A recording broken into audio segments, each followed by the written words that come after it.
Okay, guys, onward with pathogenicity.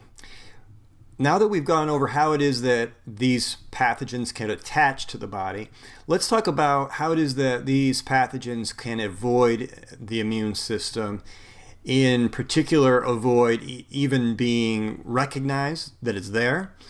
And we're going to look at phagocytosis and see how it is that these bacteria can avoid the phagocytosis process, those phagocytes like neutrophils and macrophages doing their job getting rid of these. All right, so the first thing that I want to talk about is something called pathogen confinement. Now, this sounds like a good thing, right? We want to confine them and get, kind of stash them away somewhere. But this is their own doing. Okay, these bacteria have evolved ways to confine themselves. And a lot of times we'll find that in so doing, they are not easily detected by the immune system. All right, so what we see here at the bottom is an example of one of these kinds of situations, and that is one that you all have heard of, and that is tuberculosis, right? And the name tuberculosis actually comes from the formation of tubercles that are in the lungs, okay? And these tubercles, like here you see, bacteria would be deep within these really dense collections of the Mycobacterium organism. And you can see here all of the simple squamous epithelium out here of lung tissue. But these particular tubercles are actually make it hard for the immune system to identify them.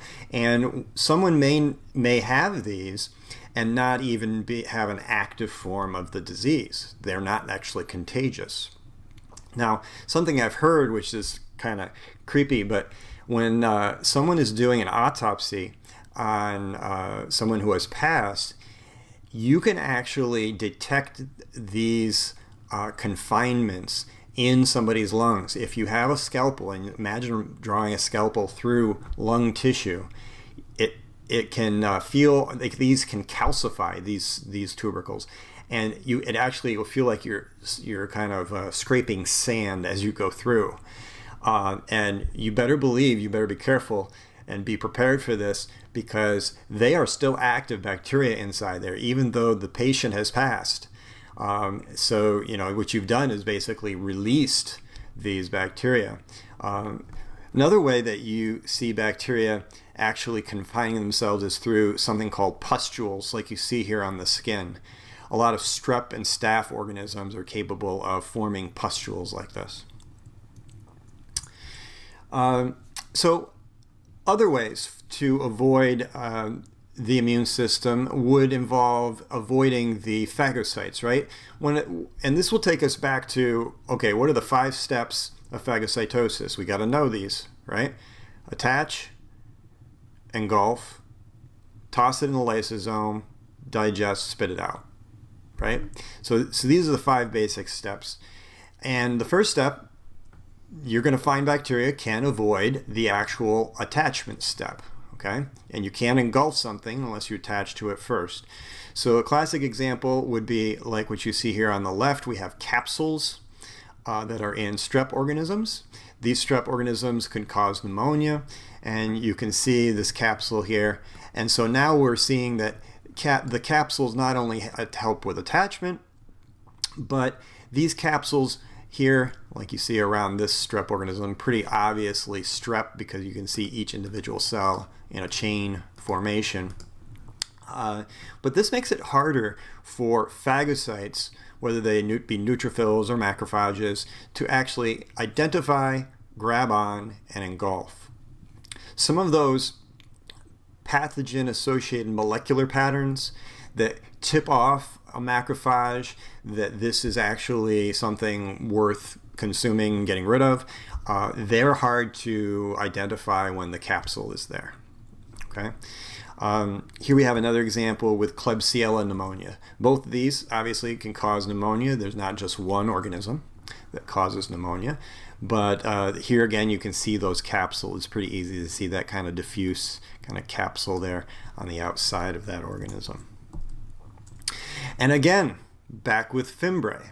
Okay, so Fimbriae are able to allow for attachment. And here now we're talking about contact, that attachment and engulfment part of phagocytosis. These fimbriae will actually hinder that process as well, just like capsules. Okay, and if you think about this, why would this be the case? Well, a lot of the molecular patterns, this is where you're going to find those molecular patterns that a macrophage will find and determine that this is something we should consume, we should destroy, right? But I think of this like football, right? If you can't tackle me and grab onto me if I straight arm you, right? If I have my arm, I have longer reach than you, then you're going to have a hard time getting to me, right? Or think about boxing, right? If you have longer reach, it's going to be hard for the other guy to get to me with shorter arms, right? And that's kind of like what we see here. These long fimbriae are kind of keeping these phagocytes at arm's length so that it's harder for them to detect and attach to and engulf.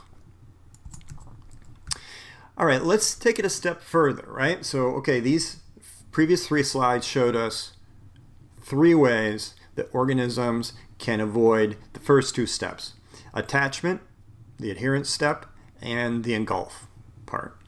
Now let's think about those organisms that weren't able to avoid that, and they were attached to and they were consumed, right? Engulfed. Well, there are some organisms that actually inhibit the fusion between the little bubble that bacterium happens to be in and the little bubble that is the lysosome. They actually inhibit that fusion of the two. They modify the membrane. Once they've been endocytosed, they're in this little bubble, right? They modify that membrane so that the proteins on that membrane don't attach to the proteins on the lysosome. It makes it harder for that fusion to occur. So it inhibits that fusion. Here again, I see tuberculosis, right? And what I want you to notice is that some of the avoidance strategies we see as we go through this section, we see that there are many different avoidance strategies that one organism may possess. Tuberculosis, also, it had those tubercles, right? Chlamydia, it had the ability to have specific adherence on the conjunctiva. But now we also see they avoid an intricate part of the phagocytosis process. Now, some of these organisms just hang out in the phagocyte. They're attached to, engulfed, but they live no problem. In fact, they are protected by some kind of capsule, usually these organisms, within the little bubble that results from endocytosis. Again, you see tuberculosis. There's another one that causes anthrax. These organisms can also do that. Now, at this point, before I go to the next slide, I just want you to know these are all the examples. I don't expect you to come back at me with specific examples for each of these. But you definitely want to know what the strategies are, right? You want to know that inhibiting the fusion with a lysosome is one big way. I'm not going to expect you to know all the organisms that do that, okay? Here's a picture of Salmonella just hanging out in a cell, okay? I think this is actually the boundary of the cell over here, down the bottom left. And but you can see they're in a little vesicle here, right? This one right here is pretty clear that there's a kind of a little vesicle around it. It looks like it might be something like that. And these are just living inside there, living right inside the phagosome. And it's not getting fused with the lysosome or anything. All right, this is a really cool one. These are all cool to me and neat to a scientist, but not cool if you have it, right? If it's causing your infection. But this is a really interesting one, I'll put it that way. So cells that are consumed, right, attached and engulfed by a cell, may be able to live in there. But they also can actually commandeer the cell's mechanisms, like this particular cell. This is Listeria monocytogenes, kind of a mouthful, right? But Listeria can actually use the actin, which is all the red that you see here, and I'll show you a much better little video here in a second. Actin is a movement molecule. Remember actin and myosin? Well, once it's inside the cell, like you see here, this Listeria organism, looks like a bacillus organism, got in here, but then it actually arranges those molecules, those actin molecules, and uses it as a tail, okay, as it kind of swims through the cell, through its host, and ultimately kills the cell, okay? So it can not only live in the cell, but it escapes from the little vesicle and uses these as tails. So they compromise the lysosome membrane, the bubble that they're in, and they, in this particular case, they actually swim around. Another one that does that is Shigella. Okay. So here we have a picture of Listeria, and this picture over on the left is where they've stained using a fluorescent green stain for actin. So actin, you can see here, is pretty prolific around the outside of the cell, right? It actually gives a cell shape, one of the main functions of actin. But on the inside, you see these little red dots, okay? These little red dots are the bacterium, and then you can see green tails on those red dots. They're swimming around. I hope this video works here. So check that out. Here you have the color, but you can see how they're swimming around, right? And I think at some point here they're going to point out a place where these cells are actually dividing. Here it is, right here. See, so now they have two, and they're following them with the red arrows. And they both grow tails after they divided. So it's pretty crazy, and I think here they use some stains to show them, you know, swimming around. Pretty crazy, right? Okay, the last one, and we're still kind of on the phagocytes, right? And phagocytosis. We've seen how we can avoid the first two steps. They can avoid the lysosomes. They can actually live in the cell. But not only that, some cells can actually kill the cell. They have ways to destroy their, you know, the phagocytes that consume them. And some examples would be Streptococcus bacteria, which actually have streptolysin. Okay, so they lyse the cells.